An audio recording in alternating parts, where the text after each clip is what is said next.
যত বিশ্বস্ত আছে মমতা ব্যানার্জি সবারই এই দশা, কারণ সবাই করাপ্টেড। মমতা ব্যানার্জি নেতাদেরকে আর গুন্ডা চোর বানিয়েছেন, আর চোর ডাকাতদেরকে নেতা বানিয়েছেন 15 বছরে। তো তার পরিণাম হবেই আইন তার কাজ করছে। গতকালই ইডি রাতে গ্রেফতার হয়ে গেলেন কলকাতা পুলিশের ডেপুটি কমিশনার শান্তনু সিনহা বিশ্বাস। তাকে এর আগে 5বার ইডি নোটিশ পাঠিয়েছিল, হাজিরা দেননি তিনি। লুকআউট সার্কুলার জারি করা হয়েছিল, এমনকি যিনি নিরাপত্তা অধিকর্তা তার কাছে পর্যন্ত চিঠি লিখেছিল ইডি। অবশেষে গতকাল সিজিও কমপ্লেক্সে পৌঁছেছিলেন শান্তনু সিনহা বিশ্বাস। টানা 10.5 ঘন্টা জিজ্ঞাসাবাদের পর ইডি তাকে গ্রেফতার করে। সরাসরি প্রকাশ সিনহা রয়েছেন আমাদের সঙ্গে। প্রকাশ, গতকালও যেমনটা আমরা কথা বলছিলাম যে 3টে পৃথক অভিযোগ ছিল, 3টে পৃথক মামলা ছিল শান্তনু সিনহা বিশ্বাসের বিরুদ্ধে। সেক্ষেত্রে এই সোনা পাপ্পুর মামলায় গতকাল ইডির জালে ধরা পড়লেন তিনি। সেক্ষেত্রে ইডি কি তাকে নিজেদের হেফাজতে নেওয়ার চেষ্টা করবে?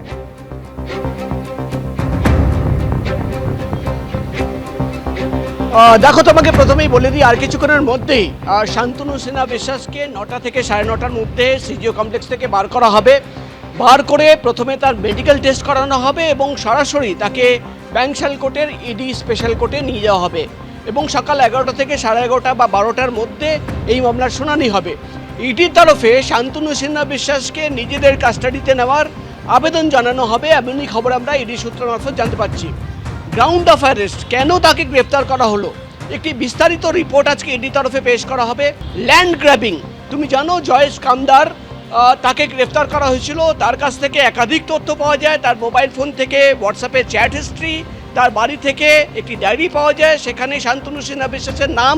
এবং যেটা প্রাথমিকভাবে ইডি আধিকারিকরা মনে করছেন যে জয়েশ কামদার, যিনি একজন প্রমোটার, তাকে সামনে রেখে দিনের পর দিন বছরের পর বছর কিন্তু তোলাবাজি করা হয়েছে। কিভাবে তোলাবাজি করা হয়েছে?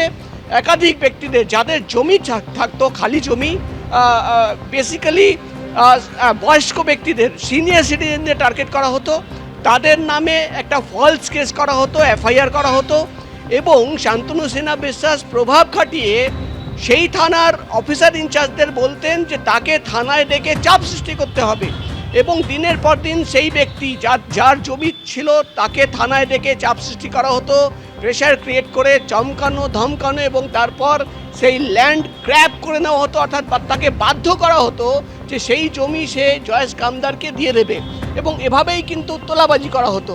এবং এখানেই শেষ নয়, যেটা ইডি সূত্রের খবর, এই কাজের জন্য মোটা অঙ্কের টাকা এবং সুবিধে জয়েশ কামদারের কাছ থেকে শান্তনু সিনহা বিশ্বাস পেতেন। এবং শুধুমাত্র শান্তনু সিনহা বিশ্বাস নয়, যেটা ইডি সূত্রের খবর, কলকাতা পুলিশের একাধিক অফিসার ইনচার্জ যারা বিভিন্ন থানার দায়িত্ব ছিল, তাদের নাম পাওয়া গেছে। আগামী দিনে তাদের ভূমিকাও কিন্তু খতিয়ে দেখা হবে। এবং যেটা ইডির আধিকারিকরা জানাচ্ছেন, সোনা পাপ্পু থেকে শুরু করে, তুমি জানো সোনা পাপ্পু, তাকে একাধিকবার নোটিশ পাঠানো হয়েছে, সে বেপাত্তা, এখনও তাকে খুঁজে পাওয়া যাচ্ছে না।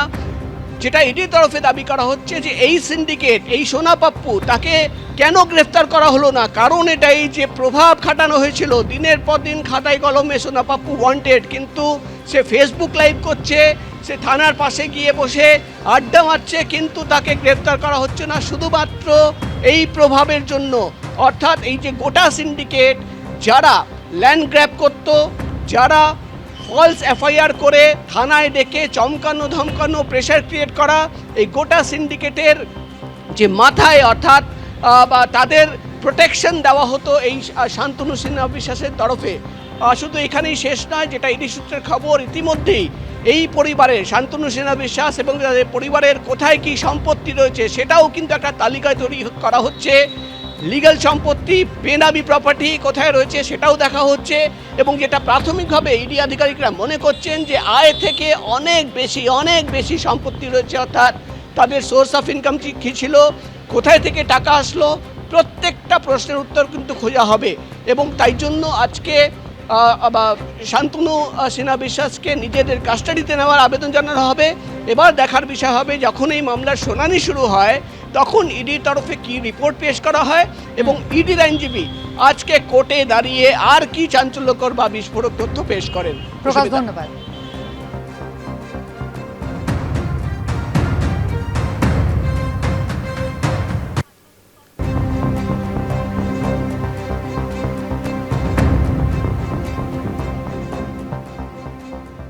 যত বিশ্বস্ত আছে মমতা ব্যানার্জি সবারই এই দশা, কারণ সবাই করাপ্টেড।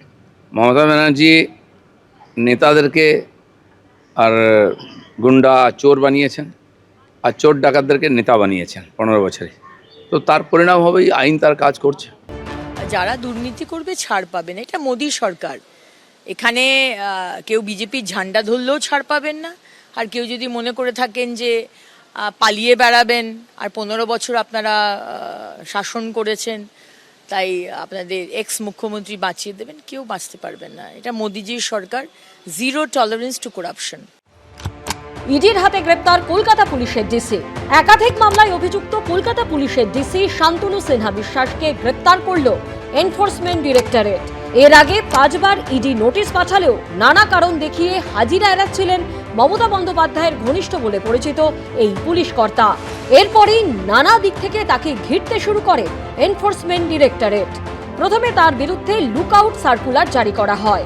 শান্তনু যাতে দেশ ছাড়তে না পারেন সেজন্য ওই সার্কুলার পাঠিয়ে দেওয়া হয় বিমানবন্দর ও বিএসএফ এর কাছে। বুধবার শান্তনু সিনহা বিশ্বাসের খোঁজে ইডির তরফে নিরাপত্তা অধিকর্তাকে চিঠি পাঠানো হয়। চাপের মুখে পড়ে বৃহস্পতিবার সকালে ইডির দপ্তরে হাজিরা দেন তিনি। তবে এনফোর্সমেন্ট ডিরেক্টরেট সূত্রে দাবি, জেরায় শান্তনু সিনহা বিশ্বাস একাধিক প্রশ্নের উত্তর এড়িয়ে যাচ্ছিলেন। কখনো তিনি তদন্তকারী আধিকারিকদের বিভ্রান্ত করছিলেন, কখনো তথ্য গোপন করছিলেন, নথি দেখালে বারবার দাবি করছিলেন এ ব্যাপারে তার কিছু জানা নেই। এই প্রেক্ষাপটে 10.5 ঘন্টার ম্যারাথন জেরার পর শান্তনুকে গ্রেপ্তার করে ইডি। যারা দুর্নীতি করবে ছাড় পাবে না, এটা মোদী সরকার। এখানে কেউ বিজেপির ঝান্ডা ধরলেও ছাড় পাবেন না, আর কেউ যদি মনে করে থাকেন যে পালিয়ে বেড়াবেন আর 15 বছর আপনারা শাসন করেছেন তাই আপনাদের এক্স মুখ্যমন্ত্রী বাঁচিয়ে দেবেন, কেউ বাঁচতে পারবেন না। এটা মোদিজির সরকার, zero tolerance to corruption. Kolkata পুলিশের ডিসি শান্তনু সিনহা বিশ্বাস বর্তমানে ডিরেক্টর সিকিউরিটি কন্ট্রোলে পোস্টেড ছিলেন। কালীঘাট থানার ওসি থেকে কলকাতা পুলিশের ডিসি। তৃণমূল জমানায় শান্তনু সিনহা বিশ্বাসের উত্থান হয়েছে রকেট গতিতে। 1 এপ্রিল বালিগঞ্জের ফান রোডে ব্যবসায়ী বিশ্বজিৎ পোদ্দার ওরফে সোনা পাপ্পুর বাড়ি ও বেহালায় ব্যবসায়ী জয় এস কামদারের বাড়ি সহ 10 জায়গায় তল্লাশি চালায় ইডি। ইডির দাবি, সেদিন জয়ের বাড়ি থেকে উদ্ধার হয় 1,20,00,000 টাকা। সোনা পাপ্পু ও জয় এস কামদার দুজনের সঙ্গেই ডিসিপি শান্তনু সিনহা বিশ্বাসের যোগসাজশের গুরুতর অভিযোগ ওঠে। এই প্রেক্ষাপটে পুলিশ কর্তার বিরুদ্ধে তদন্ত শুরু করে এনফোর্সমেন্ট ডিরেক্টরেট। ভোটের ঠিক মুখে 19 এপ্রিল তার বাড়িতেও অভিযান চালায় ইডি। বালিগঞ্জে পুলিশ কর্তার 2টি ঠিকানার পাশাপাশি তার ছেলের লার্নিং হাবেও পৌঁছে যান কেন্দ্রীয় তদন্তকারীরা। একই দিনে ব্যবসায়ী জয়েস কামদারের বাড়িতেও হানা দেয় ইডি। পরে গ্রেপ্তার করা হয় কামদারকে। ইডি সূত্রে দাবি, জয় কামদারের বাড়ি থেকে একাধিক নথি পাওয়া যায়, যেখানে ছত্রে ছত্রে শান্তনু সিনহা বিশ্বাসের নাম ছিল। ইডি সূত্রে দাবি, জয় কামদারের সঙ্গে একটি অশুভ চক্র চালাতেন ডিসিপি শান্তনু সিনহা বিশ্বাস। প্রভাব খাটিয়ে জমি সংক্রান্ত বিষয়ে ভুয়ো এফআইআর করে অনেককে থানায় ডেকে ধমকানো হতো। এই চক্রে কলকাতা পুলিশের 10 থেকে 12 জন কর্মী যুক্ত ছিলেন বলেও ইডি সূত্রে দাবি। এই কেন্দ্রীয় এজেন্সি সূত্রে দাবি, সোনাপাপ্পু মামলার তদন্তে নেবে জয় কামদার ও শান্তনু সিনহা বিশ্বাসের একাধিক হোয়াটসঅ্যাপ চ্যাট গোয়েন্দাদের হাতে আসে, যেখানে একাধিক এফআইআর নম্বর পাওয়া গেছে। ইডি অফিসারদের অনুমান, এসব ভুয়ো এফআইআর করে চাপ তৈরি করতেন ডিসিপি শান্তনু সিনহা বিশ্বাস। বৃহস্পতিবার সোনাপাপ্পুর প্রতারণা সংক্রান্ত মামলাতেই দীর্ঘ জেরার পর গ্রেপ্তার করা হয় কলকাতা পুলিশের এই ডিসিকে। প্রকাশ সিনহা, রঞ্জিত সাউ ও ব্রতদীপ ভট্টাচার্যের রিপোর্ট, এবিপি আনন্দ। এবিপি আনন্দ, এগিয়ে থাকে, এগিয়ে রাখে।